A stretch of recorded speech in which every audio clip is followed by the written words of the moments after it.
नांदेडला उतरलो व तिथे गेल्यावर समजलं की आपल्याला जिथं जायचंय ते अजून 80 किलोमीटर लांब आहे. हे ऐकून डोकं हँग झालं. कशी बशी बस पकडली व निघालो. तेवढ्यातच म्हटलं काही सिनेमॅटिक शॉट वगैरे घेऊया. फोन ठेवला, फोन खाली पडला पण बेबी माझी हाय झाली. पण आपण कुठे ऐकतो. न्यू सीट न्यू अँगल परत व्हिडिओ शूट केली आणि नंतर जे दर्द भरे गाणे लावले बसवाल्याने ते ऐकून मूड फुल सेट झाला.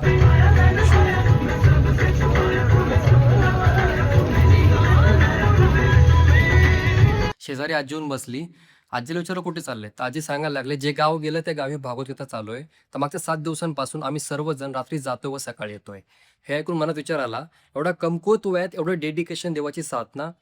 हे बघून आपले एक्सक्यूज आपल्याला छोटे वाटले आणि यांना बघून मला माझ्या आजीची आठवण आली.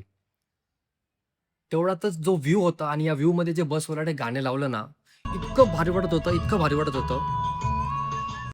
अँड फायनली आपण रूमवर पोहोचलो आणि इतका थकलेलो होतो. म्हटलं आता डायरेक्ट झोपून घेऊ आणि झोपलोच होतो. आणि तेवढ्याच सरांचा फोन आला की 10 वाजता मीटिंग आहे, रेडी राहा.